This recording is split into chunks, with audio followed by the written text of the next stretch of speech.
Comenzamos un lunes más este espacio de Despertando con Jesús, las 10:01 de la mañana, ya 30 de septiembre del 2024. Lo hacemos con el pastor de Vida Nueva, Alberto Ares. ¿Qué tal? Buenos días, pastor. Buenos días, David. ¿Qué tal? ¿Cómo estás? ¿Cómo estás? ¿Bien? Yo bien, gracias a Dios. ¿Y tú? Gracias a Dios, de maravilla. Me alegro. De verdad. Eso es lo que me gusta escuchar. Bueno, pastor, empecemos hablando, si le parece, acerca del último culto que tuvo lugar el último domingo aquí en Morrojable y también en Puerto del Rosario. Exactamente. Pues mira, estuvimos hablando acerca de un pasaje que encontramos en el libro de los Hechos. Hechos es el libro que vamos a encontrar justo después de los 4 evangelios, que nos narra un poco cómo surge la iglesia, lo que hoy conocemos como iglesia, cómo trabajaron los apóstoles para llevar a cabo la labor de evangelizar, de discipular. Y nos basábamos en un texto donde el apóstol Pablo, por diferentes causas, porque si no sería larguísimo de contar, acaba preso. Ya se lo habían anunciado antes de que fuera a Jerusalén a predicar la palabra de Dios. Varias personas le habían dicho: no subas, que sabes que tienes todo en tu contra, vas a sufrir allí. Y él dijo: bueno, no me importa, si sufro por el nombre del Señor es un honor. Así que decide subir, lo arrestan. Pasa un tiempito donde, bueno, pues está preso, le dan una serie de palizas, latigazos, intentos incluso de asesinato.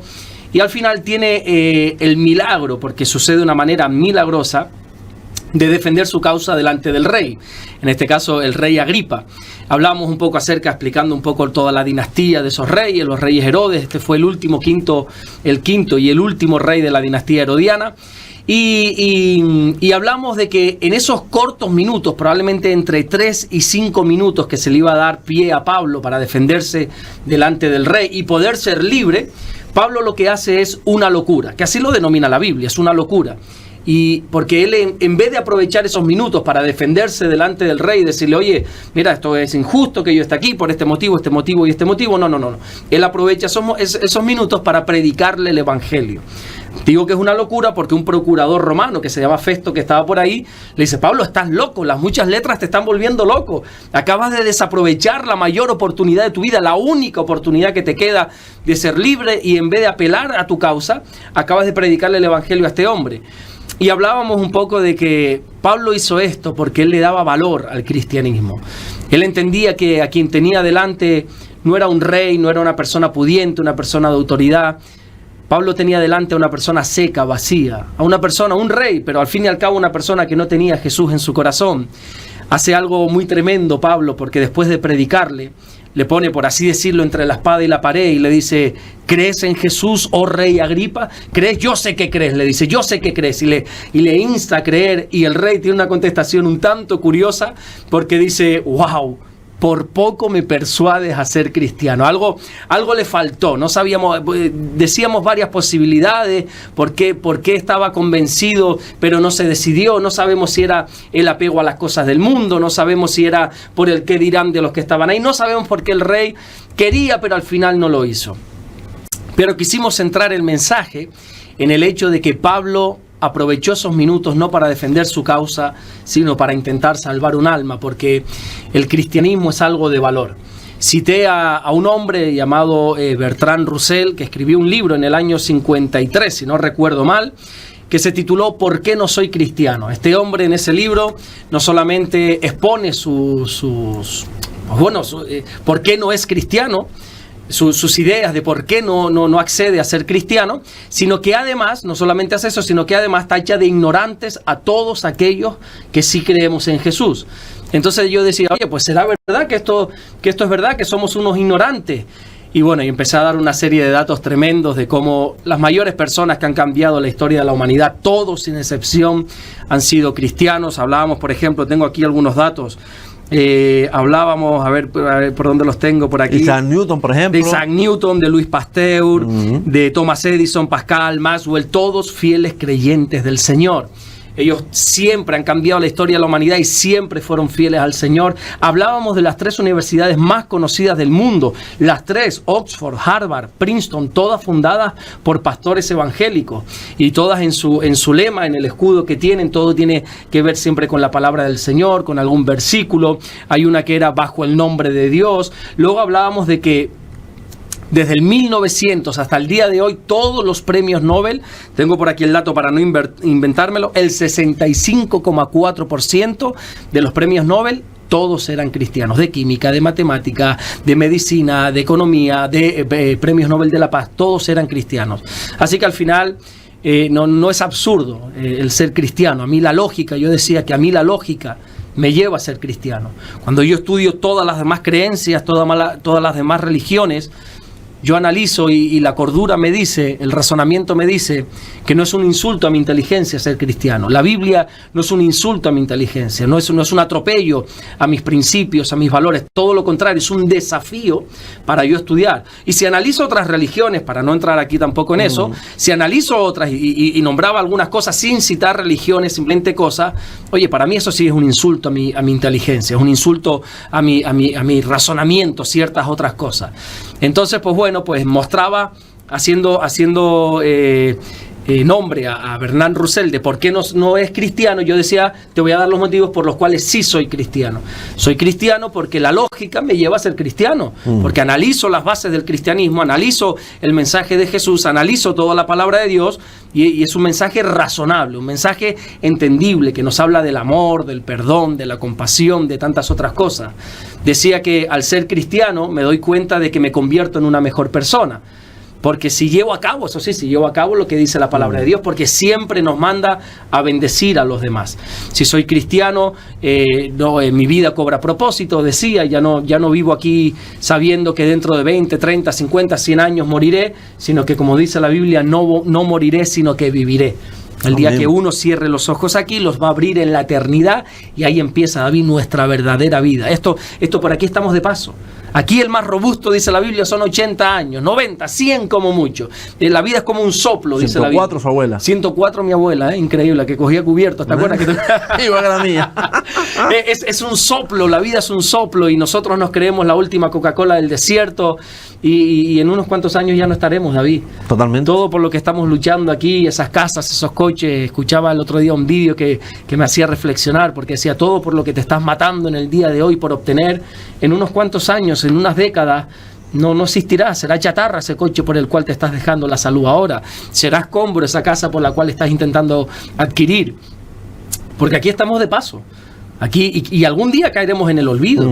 Tus hijos te recordarán, tus nietos probablemente te recordarán, pero David, créeme que ya tus bisnietos, como muchos sabrán que un bisabuelo suyo se llamaba David, poco más, no te pondrán cara, no sabrán quién eras, qué hacías, no sabrán que eras un excelente locutor de radio. Gracias, pastor. Y ya si hablásemos de tataranietos ya habrás caído en el olvido total. Así que estamos de paso, nuestra verdadera vida es la eterna y por eso Pablo aprovechó esa oportunidad para predicarle el evangelio a este rey. Mira, me voy a salir del guión porque voy a hacerle 2 o 3 preguntas fuera del guión que estábamos en el programa, ¿no?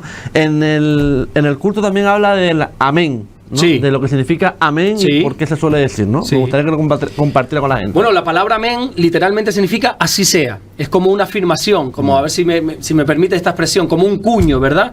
Como cuando tú presentas un documento para que sea válido, hay que ponerle un cuño, un sello, lo que antiguamente no existían o firma digital ahora. Sí, exactamente, antiguamente era con un anillo, el anillo real que te lo marcabas con una cera y lo hacías así, era el documento legal. Entonces, cuando se hace una oración, se dice así sea, es como que se firma eso, estoy de acuerdo con eso. O cuando oramos, terminamos, es como algo para finalizar. Todo lo que se ha orado, todo lo que se ha dicho, lo afirmo, así sea, amén.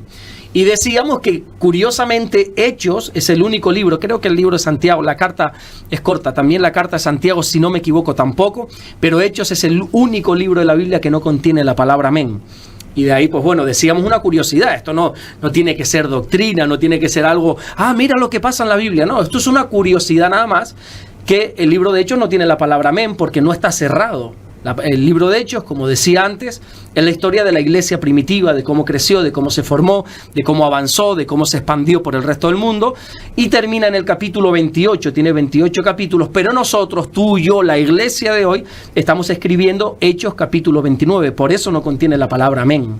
Bueno, otra de las cuestiones y preguntas es que en el propio culto también dice que Dios es un Dios que habla, que no es mudo, que estuvo 400 años callado. Exactamente. Me quedó sonando eso en la mente y digo, ¿y por qué es eso de 400 años bueno, callado? Es un tema muy interesante que si quieres lo podríamos hablar más detenidamente en otro sitio, pero yo te lo explico. Cuando la Biblia Cuando el Antiguo Testamento termina en el último libro, que es el profeta Malaquías, ahí en el 4º capítulo, no recuerdo ahora el versículo, tú pasas del Antiguo Testamento al Nuevo Testamento, te vas a encontrar con Mateo capítulo 1. Entre esas dos cosas que tú tardas un segundo en pasar, hay 400 años. 400 años donde Dios no habló ni una sola palabra. Enmudeció, cayó. Cayó porque ya el pueblo no quería hacer caso, no hacía nada, y ya estaba preparando todo para la venida del Mesías. Acaba el Antiguo Testamento, comienza el Nuevo Testamento, y ya se estaba forjando, por así decirlo, toda la llegada de Jesús a este mundo. Maravilloso, de verdad. Eso es lo que se conoce como el periodo intertestamentario, entre los dos testamentos, y son 400 años de silencio absoluto de Dios. Bueno, otra de las cosas que también me quedó sonando fue el devocional suyo del lunes día 23 de septiembre, en el cual dice que si algo cae, si algo pierdes un trabajo, demás, es que no estaba para ti, que no te obsesiones y demás, y pasa así, ¿no? Es decir, por ejemplo... ¿No me suena que haya dicho yo eso? O yo lo interpreté así, que puede ser también. Puede ser, a ver, explícamelo. Yo lo interpreté, por ejemplo, en el año 2019, con esa pandemia que hubo tan tremenda, que hubo muchos comercios que cerraron, hay otros comercios que no cerraron, quizás también porque estaban destinados a... Dios lo hizo así, ¿no? Para que no cerraran. Alguna circunstancia pasó para que no cerraran. Yo lo trasladé así, el devocional del día 23 lunes. No sé si lo recuerdas. La verdad que no. No lo recuerdo. Es que estoy analizando aquí en la mente el devocional de ese día, y ahí hablamos de desarraigar las cosas que no son de Dios. Exactamente. Sí, no me suena que hablé de eso. Puede ser, ¿eh? Desarraigar las cosas que no son de Dios. A lo mejor, por ejemplo, si algún comercio cerró o alguna persona se fue de un sitio a otro, es porque no estaba de Dios para que estuviera en ese sitio en ese momento. Sí, ¿no? puede ser, pero también hay que entender que a veces las personas que no son guiadas por el Espíritu de Dios, que no son creyentes, no podemos decir que están bajo la voluntad de Dios, están bajo su propia voluntad, están tomando sus propias decisiones. El libre albedrío, ¿no? Exactamente, al final tú has tomado esas decisiones, y está claro que al final todo sucede por un plan, un propósito de Dios, pero solo para los que aman a Dios, dice Romanos 8:28, para los que aman a Dios todo obra para bien. Para los que no aman a Dios, para los que llevan su vida como quieren, como consideran, como les da la gana, si me permite esa expresión también un poco vulgar, como les da la gana, pues chicos, cada acto tiene su consecuencia también. Entonces, bueno, no todo tiene que ver con Dios, también uno mete su mano y a veces lo estropea todo. Bueno, vamos a empezar a hablar en el programa de hoy de los 3 sabios, esos 3 sabios de Oriente, esos 3 reyes magos. Los 3 reyes magos. Pero 3 sabios, pastor, ilumínanos. Sí, bueno, para iluminar, para encender la luz un poquito, vamos a quitar eso de 3, porque no eran 3. ¿Ah, no? No, la Biblia habla de unos sabios que vienen del Oriente, habla de unos magos que vienen del Oriente. Esta palabra magos, por favor, que no nos confunda, David, ¿no? Porque para nosotros, o por lo menos en mi mente, cuando se escucha la palabra mago, yo lo asocio a magia, ¿verdad? Ese mago que con las cartas hace esto, hace lo... No, mago tiene que ver con la sabiduría, ¿verdad? De hecho, las versiones más actuales de la Biblia traducen esta palabra como sabios, hombres sabios venidos del Oriente. No son 3. La tradición ha dicho que son 3. Y más adelante alguien pues ya se inventó sus nombres. Le han puesto Melchor, Gaspar, Baltasar. Ya otro más atrevido dijo que uno era moreno, uno era pelirrojo, otra era de tez morena. Pero no tiene nada que ver. Eran unos sabios. No sabemos si eran 2, 3, 10, 20, 100. No lo sabemos. Se dice que son 3 porque llevaron 3 regalos, ¿verdad? Llevaron oro, incienso y mirra. Pero bueno, podrían haber sido muchos más y que cada uno llevase un poquito de algo, ¿verdad? Aclarar eso simplemente. Para la tradición de los niños, de los chiquititos, pues vale, está bien. 3 reyes magos si tú quieres. Eran 3 personas, 3 sabias venidas del Oriente, probablemente de Babilonia, donde Dios a través de una revelación les muestra que ha nacido el Mesías. Ellos están a kilómetros, decenas de kilómetros, centenas, probablemente unos 500, 600 kilómetros desde donde estaba Jesús en Belén, y una estrella, ellos eran astrónomos, una estrella los guió. Y cuando llegan a Judea, cuando llegan allí a Israel, preguntan: queremos encontrar al rey de los judíos porque ha nacido y queremos adorarle. Claro, allí había un rey de los judíos que se llamaba Herodes el Grande. Cuando Herodes escucha esto y se reúne con ellos, dice: ¿cómo que ustedes han venido a adorar al rey de los judíos? Aquí estoy. Y él dice: no. Hemos venido a adorar porque acaba de nacer. Herodes entra como en un estado de pánico, en un estado de que no entiende lo que está pasando. y toma la peor de las decisiones, que es firmar un edicto, sellar un edicto, que era matar a todos los niños menores de 2 años. Los mató a todos, dice la Biblia. Como José y María fueron avisados por una revelación en sueños, ellos huyeron a Egipto, ellos escaparon, gracias a Dios, no mataron a Jesús. De hecho, bueno, conocemos toda la historia, pero estos magos, pues bueno, fueron ante Herodes a decirle: queremos adorar al rey de los judíos, y metieron la pata con este hombre. Llegaron, y dice que llegando a la casa, eso es un dato importante, porque también la tradición nos enseña que los sabios del Oriente llegaron al pesebre, ¿verdad? Y nos presentan a María, a José, al niño ahí envuelto en pañales, el asnito, la burrita, la cabrita, y los magos viniendo. No, ya la Biblia dice: llegados a la casa se encontraron al niño. Ya había, no era recién nacido, probablemente ya tenía casi 2 años. Por eso Herodes mandó a matar a los niños menores de 2 años. Ya había pasado un tiempo. Ya ellos estaban en una casa, no en un pesebre. Lo siento si a alguno le estoy quitando la ilusión. ¿Sí? No es en un pesebre. Bueno, nació en un pesebre. Los primeros días fueron en un pesebre. Pero los magos del Oriente no fueron a un pesebre. Lean la historia para que vean que dice: llegando a la casa. Ya había dado luz, habían pasado los días de la cuarentena y ya se habían trasladado a una casa. Y cuando llegan, ¿qué es lo que hace? Dice la Biblia. Mira, tengo aquí el versículo que lo dejé marcado.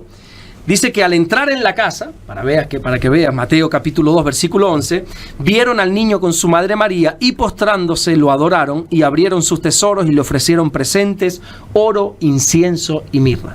Siempre hago la misma pregunta, te la voy a hacer yo. Yo voy a hacerte una pregunta hoy, si me permite. La que quiera. ¿Qué es lo primero que le ofrecieron al Señor estos magos del Oriente? Te lo leo otra vez, y estás pendiente. El oro. Y al entrar en la casa, vieron al niño con su madre María, y postrándose lo adoraron, y abriendo sus tesoros le ofrecieron presentes, oro, incienso y mirra. ¿Qué es lo primero que le ofrecieron? El oro. Adoración. Dice que postrándose le adoraron. Está bien. Ahí me cogió. La pregunta es de trampa. Soy un tramposín en ese sentido. Pero lo primero que hicieron al verle fue adorarle. ¿Y sabes por qué? Porque estos hombres eran sabios, y es de sabios adorar a Jesús. Ellos le adoraron y le presentaron esos regalos: oro, incienso, mirra. No nos olvidemos que venían del Oriente. La cultura oriental siempre era agasajar. ¿Se dice así? Sí, agasajar a los reyes, y le regalaron. Tiene algunas explicaciones, hay varias, y podríamos sacar varias. ¿Por qué el oro? El oro tiene que ver con la realeza. Estos sabios del Oriente estaban reconociendo a ese niño como el rey de los judíos. Pasaron por alto a aquel hombre, aquel malvado Herodes el Grande, y reconocían a Jesús como el rey. El oro también tiene que ver con la divinidad, ¿verdad? Que estaban reconociendo que no solamente era un rey terrenal, sino un rey celestial, porque el Señor es el rey de reyes y señor de señores, dice la palabra. Después dice la Biblia que también le dieron otro regalo, que era el incienso. El incienso sirve para aromatizar, para dar olor. Eso se usaba, solo lo podían tocar los sacerdotes en el lugar santo, y era para dar olor. Y lo que estaban haciendo en otras cosas era reconocer a Jesús como el sacerdote, como ese intermediario entre Dios y los hombres. Se acabaron los intermediarios. El único camino a Dios se llama Jesús. Él es el único camino, la verdad y la vida para llegar al Padre. Jesús es nuestro sumo sacerdote, dice la Biblia en la carta a los Hebreos. Y le regalaron ese incienso. Y luego le regalaron mirra. La mirra es muy interesante esto, porque era como una especie de resina que se sacaba de los árboles, y se usaba, aunque parezca algo macabro, pero se usaba para ungir a los muertos. No había la tecnología, no sé cuál sería la palabra correcta, como tenemos ahora, sino para embalsamar, esa es la palabra, para embalsamar a los muertos. Entonces, ¿qué estaban haciendo estos sabios de Oriente? No solamente lo estaban reconociendo como rey, no solamente lo estaban reconociendo como el sacerdote entre Dios y el hombre, sino que también estaban reconociendo el propósito por el cual Jesús había venido. Has venido aquí para morir por nosotros. Has venido aquí para morir por nuestros pecados. También la mirra, dicen algunos que era mucho trabajo el que había que hacer para poder obtener la mirra, y eso habla también del esfuerzo que uno hace para acercarse a Dios. Pero bueno, esas son ya enseñanzas que podemos ir sacando de aquí y de allá. En definitiva, lo más hermoso para mí de esta historia es que dice la Biblia que los reyes o que los sabios, los magos llegaron por un camino y cuando se encontraron por Jesús, curiosamente dice la Biblia, y se fueron por otro camino. Ya no fueron por donde vinieron para no encontrarse a Herodes, se fueron por otro. Y yo hace años atrás en un culto de Navidad sacaba la enseñanza de decir que cuando uno tiene un encuentro con Jesús cambia de camino, su vida cambia, su rumbo cambia. Amén. Nosotros venimos por una parte, nos topamos, nos encontramos con Jesús y nuestra vida ya coge otro camino, otro destino. Qué bonito, de verdad, ¿Sí? De verdad que sí. Bueno, estamos en el espacio Despertando con Jesús con el pastor Alberto Ares. Ya llevamos 20 minutos de programa. ¿20 minutos solo? Solo, por ahora, por ahora, ¿no? Hay gente que quiere una hora, pastor, para Sí, ustedes vean. y le das una hora y quieren dos. Empezamos con media hora y vamos ya por casi una hora, ¿no? Ay, padre. Vamos a hablar hoy de la persecución del pueblo judío, ¿no? Porque no solamente fue en la Segunda Guerra Mundial, prácticamente ha sido toda la vida y muchas veces yo digo, ¿cómo es posible, no? ¿Cómo es posible? ¿Por qué es tan perseguido este pueblo, pastor? Bueno, vamos a ponernos un poco serios porque no por lo que significa, que es la persecución al fin y al cabo de personas, independientemente de la ideología, de las creencias, de la política, son personas al fin y al cabo. Y más en los tiempos que corren, que ahora mismo se está en una guerra, la guerra de Israel ahí en la Franja de Gaza. Como tú bien dices, no es algo nuevo, no es algo que tenga que ver con la Segunda Guerra Mundial, aunque ahí fue un poco el auge, fue aquel holocausto, ¿verdad? Desempeñado por Hitler, donde más de 6 millones de judíos fueron brutalmente asesinados en aquellas cámaras de gas. Bueno, lo que todos sabemos, que es que no me gusta ni nombrarlo, pero al final, cuando uno se pone a estudiar la historia, se da cuenta que el pueblo de Dios, el pueblo judío, ha sido perseguido de siempre. Desde su creación ha sido perseguido. Vemos, por ejemplo, cómo todos los grandes imperios de la humanidad han perseguido al pueblo de Dios. El imperio egipcio, ¿verdad? Cómo esclavizó al pueblo de Dios. 600.000 hebreos estaban como esclavos allí. Luego el imperio babilónico también arrasó con Jerusalén, sitió Jerusalén, arrasó con el templo, destrozaba las casas, mataba a las familias y a los supervivientes se los llevó a Babilonia, ¿verdad? Y allí, pues bueno, hacía con ellos lo que quería. Luego también el imperio medo-persa. Si tú te lees el libro de Esther, un libro, por cierto, precioso en la Biblia, te vas a dar cuenta cómo este imperio, los medo-persas, también querían aniquilar al pueblo judío, pero Esther intercedió por ellos. Luego el imperio griego también, no tanto de la mano de Alejandro Magno, fue más bien cuando él murió, también se le persiguió. Fue un imperio muy duro, el griego, contra los judíos, porque ellos le prohibieron celebrar el Sabbat, celebrar sus cultos, prohibieron la circuncisión, cosas muy sagradas para los judíos. Luego entró el imperio romano, lo mismo, atacar a los judíos. O sea, para no aburrirte, te das cuenta que todo el mundo y toda la historia persiguiendo a este pueblo. Un pueblo que honestamente, David, si tú te pones a analizarlo, son un pequeño grupo de personas a comparación de sus grandes enemigos. Tú ahora solamente tienes que ver lo que es Israel. Bueno, ya si miramos lo que es Jerusalén, ya es la risa. Pero tú te pones a mirar Jerusalén con sus grandes enemigos, esos 7 grandes enemigos que tiene alrededor, y humanamente hablando y militarmente hablando, no aguantarían nada. Y uno dice, oye, ¿por qué aguantan tanto? Ah, bueno, porque la mano de Dios está con ellos, lógicamente. Te voy a dar una sencilla razón por el cual el pueblo de Dios ha sido tan perseguido. Yo creo que nada tienen contra el pueblo de Dios, lo tienen contra Dios. Pero como a Dios no le pueden hacer nada, quieren atacar a lo que es suyo, quieren atacar a su pueblo. La Biblia dice que nosotros somos el pueblo de Dios, somos una nación santa, linaje escogido, somos real sacerdocio, el pueblo de Dios. Y como es visible, como es palpable, es tangible, pues como no pueden atacar a Dios, atacan a lo que es de Dios, que es su pueblo.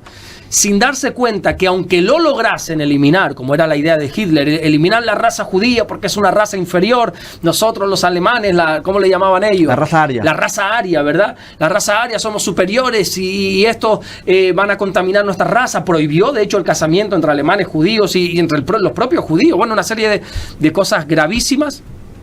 Y al final lo que querían era eliminar al pueblo de Dios, pero aunque lo hicieran, que nunca lo van a lograr, aunque lo lograran, Jesús dijo que aún las piedras hablarían. O sea, Dios quizás suena fuerte lo que voy a decir, pero Dios no le hace falta a su pueblo para predicar su palabra. Lo hacemos por amor y por temor a Él. Pero aunque todos nos callásemos, la Biblia dice, mira, es que las piedras hablarían.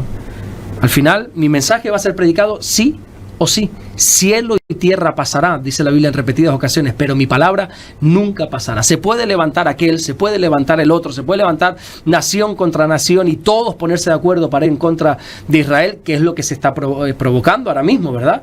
Todo este tema de la guerra, una pésima información que se está dando, intereses políticos, es que no cabe otra, se está dando, se está dejando a Israel como el malo, que yo ahí no voy a entrar porque sé que esto genera debates y lo último que quiero aquí es generar más división de la que hay políticamente hablando. Pero si uno se enterase bien de las noticias, se da cuenta que lo que está haciendo Israel es defenderse. Ahora, chicos, si tú te has metido con una persona grande y te ha dado un buen cachetón, pues habértelo pensado antes de atacar. No justifico nada, pero lo que tampoco estoy de acuerdo es que para defender Palestina se tenga que atacar a Israel. Aquí no se trata de ser de unos o de otros, aquí se trata de ser justos. Y creo que los medios de comunicación, lejos de ser justos, están siendo muy mentirosos, están dando una pésima información. Yo, Dios mediante, en un mes, si Dios me lo permite, estaré en Israel.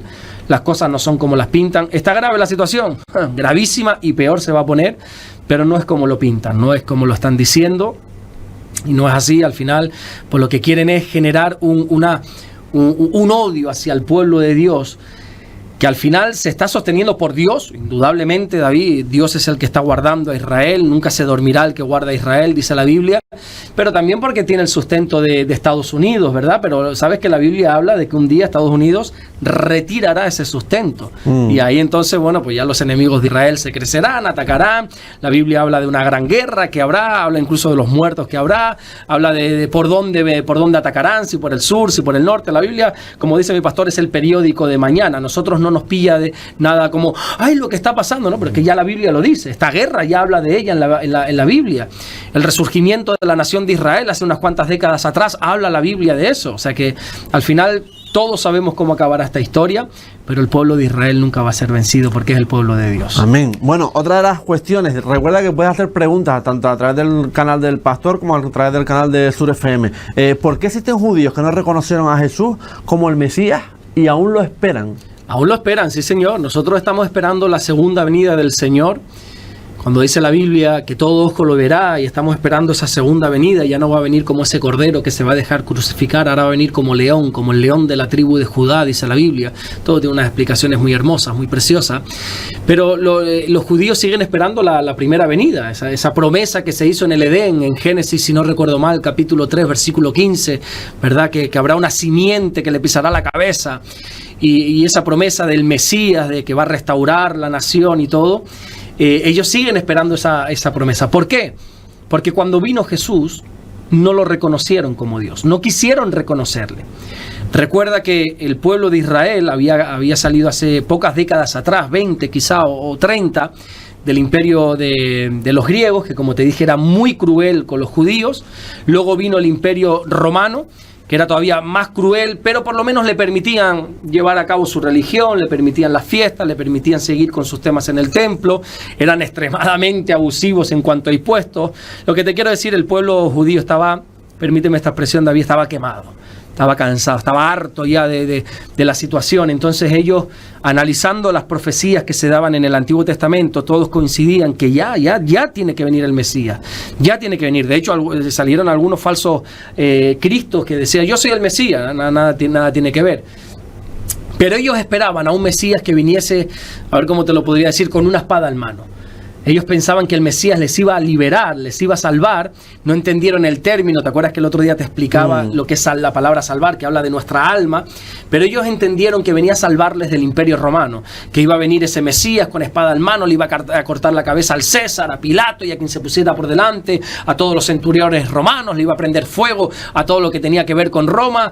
Y cuando aparece el Señor, que viene con un mensaje de amor, un mensaje de misericordia, un mensaje de ámense los unos a los otros, un mensaje de si este te hace algo, pon la otra mejilla. Si un romano te pide la capa, dale también la túnica, dale todo. Si un romano te pide que camines a su lado 1 milla, camina 2 millas. Entonces ellos no es que no lo reconocieron, es que no quisieron reconocerlo. Nosotros no queremos a este Dios. Nosotros queremos un Dios que nos libre, no que nos empeore las cosas, que nos haga más débiles todavía, sin saber que al final la mayor arma que hay es el amor y el perdón. Y ellos no lo quisieron recibir, y como estaba causando tan revuelo en toda Israel, no les quedó otra que llevarlo a la cruz, acusarle frente a los romanos, inventaron una serie de cosas y lo llevaron y lo acabaron matando, crucificando en una cruz, sin saber que lo que estaban haciendo aún así era cumplir el propósito de Dios. Se lo estaban llevando a la tumba para que resucitase y al tercer día se convirtiese pues en lo que es hoy, es el Rey de Reyes, Señor de Señores, que resucitó y con esa resurrección nos da vida eterna. Me acaba de venir a la mente en el último culto, lo comentaste, en el culto es la única tumba donde no hay nadie. Donde no hay nadie, exactamente. Yo decía que si tú te vas a la tumba de Buda, que existió, no podemos decir que los budistas estén creyendo en un dios falso, no, están creyendo en una persona que existió en Buda, pero que cuando tú te vas a su tumba está, y decía dónde estaba situada la tumba de Buda, no solamente te vas a encontrar sus huesos, sino, bueno, ya sus huesos, sus restos, no sé lo que quedará ahí, sino que además te vas a encontrar unas 1.600 joyas de lujo total. O sea, cuando tú te vas a, creo que se llama Medina, en Arabia Saudí, y vas a la tumba de Mahoma, que también existió, allí te vas a encontrar los restos de Mahoma. Si tú quieres encontrar la tumba de los tres dioses principales del hinduismo, que decía el nombre, ahora no recuerdo, no vas a encontrar ni siquiera la tumba porque son dioses imaginarios, pero cuando tú vas a la tumba que está en Jerusalén de Jesús, lo único que te vas a encontrar es una tumba vacía, no hay nada absolutamente, porque Jesús dejó la tumba vacía. Y decía, a modo anecdótico, que si tú vas a Jerusalén y entras en esa tumba, lo único que te vas a encontrar es lo que me encontré yo, a un grupo de chinos y brasileños sacando fotos y emocionados porque esa tumba está vacía.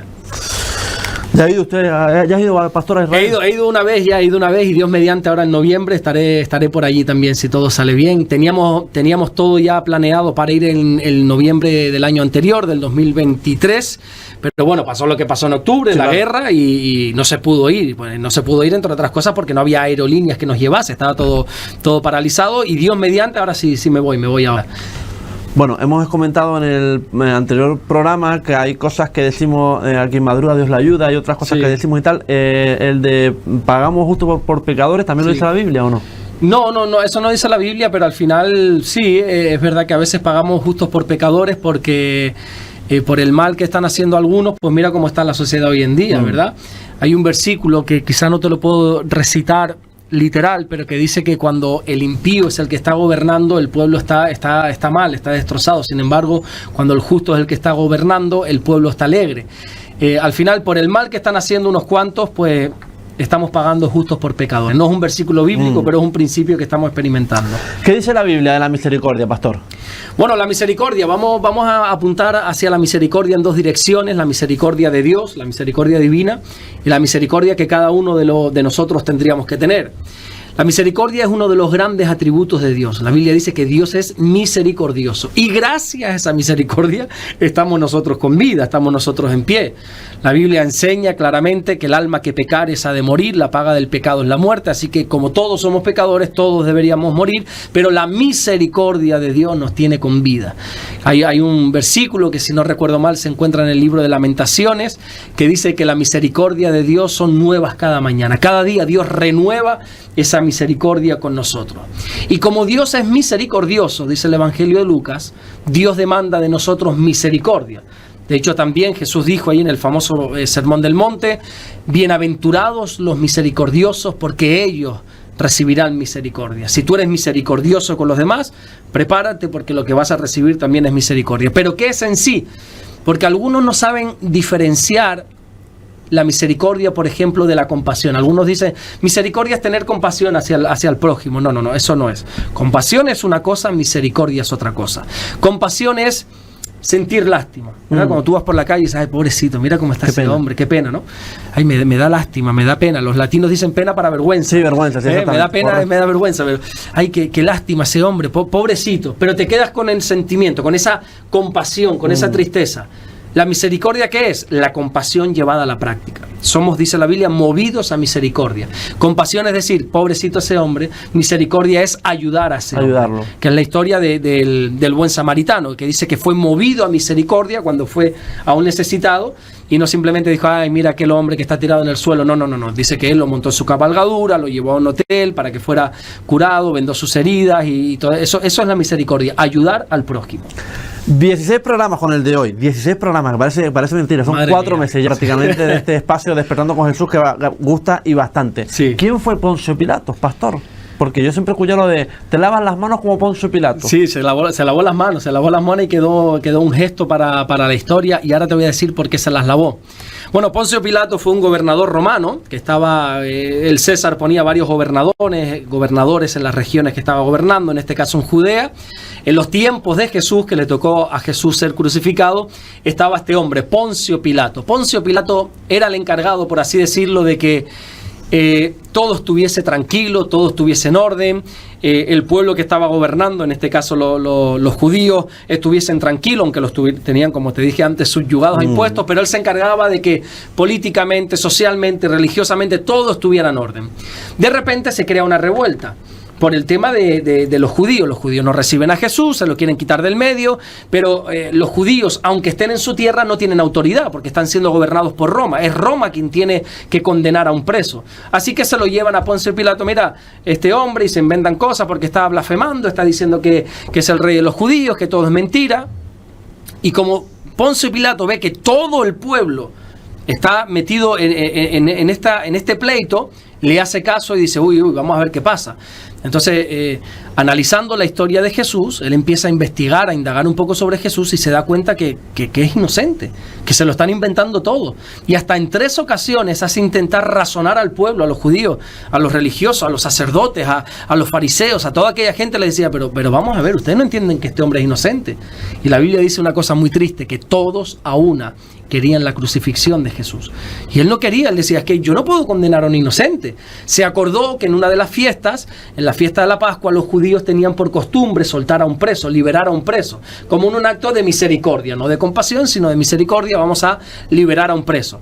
Y dice, y él se acuerda, dice, ay, mira, esta gente en la Pascua quieren liberar a un preso. Voy a hacer una cosa, voy a poner delante de ellos al peor preso que hay ahora mismo, que se llama Barrabás, que era un asesino, una persona que había traído un gran problema sobre Jerusalén. Los voy a poner ahí, y voy a poner a Jesús. Claro, cuando yo ponga a estos dos delante, la gente se va a decantar por Jesús, van a querer que Jesús sea libre. Y sucede aquello tan famoso que los pone delante, ¿a quién queréis que os libere? Y todo el pueblo, una vez más, a una sola voz, dijeron, a Barrabás, suéltanos a Barrabás. ¿Qué cosas, no? O sea, la gente quería tener entre ellos a un asesino antes de tener a Jesús. Bueno, en definitiva, ya no sabía cómo hacer este hombre. Decía, yo no quiero tener nada que ver con esto. La mujer, creo que la Biblia no da su nombre, la mujer de Pilato tiene un sueño dado por Dios esa noche, la noche anterior, donde se le revela que Pilato no tenga nada que ver con esto. Entonces la mujer le dice a este hombre, no tengas nada que ver con la muerte de este justo, es inocente.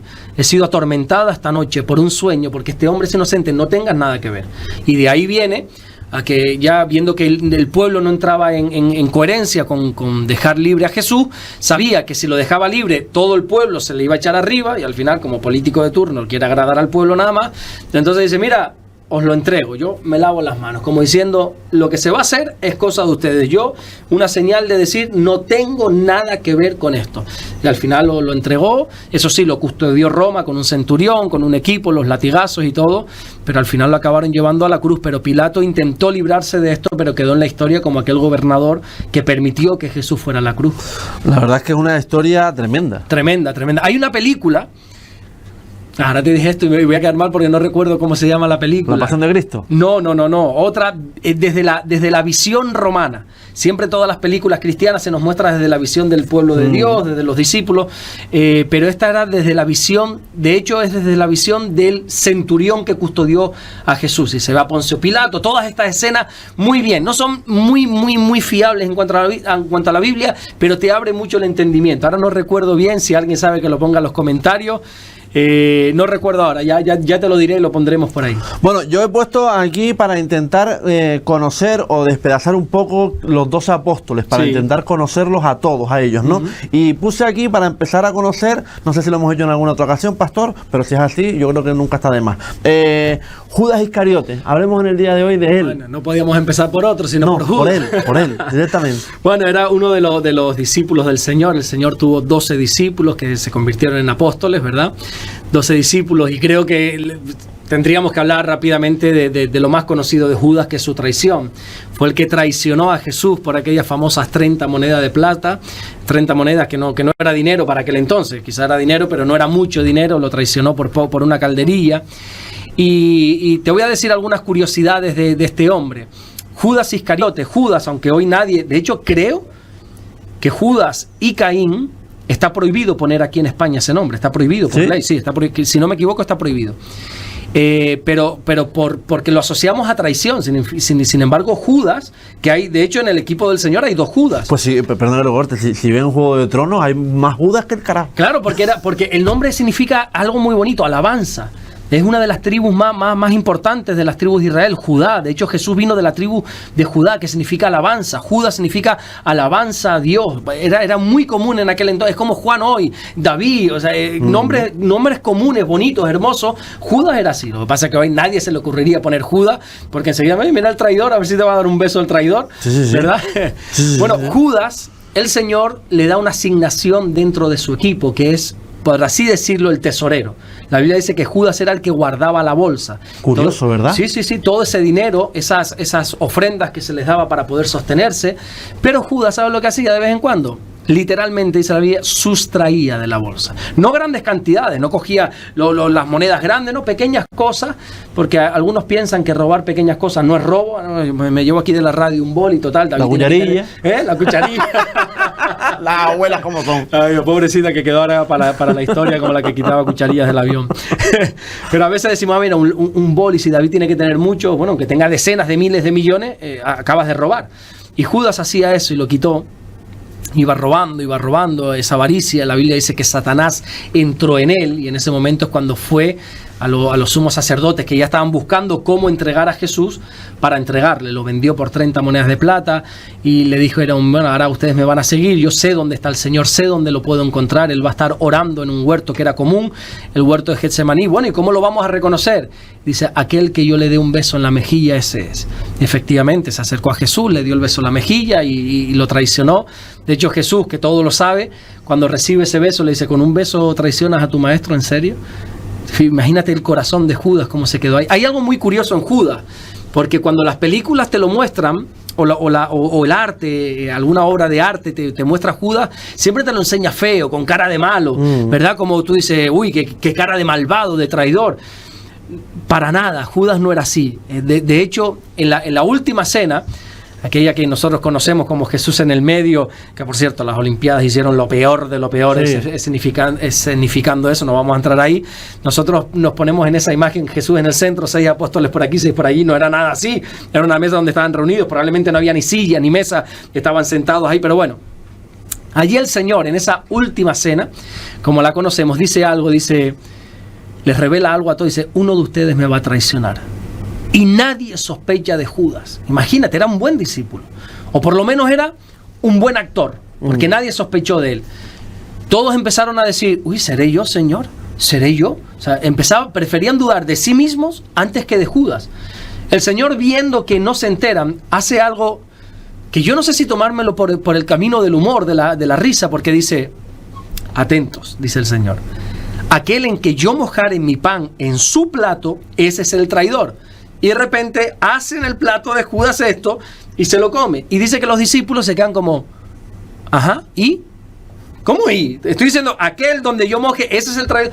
Nadie sospechaba de Judas. Entonces el Señor, viendo que nadie se enteraba, le dijo, Judas, lo que vas a hacer, hazlo pronto. Y ahí se fue y lo vendió, pero nadie sospechaba de Judas. O sea, no era esa persona mala, fea.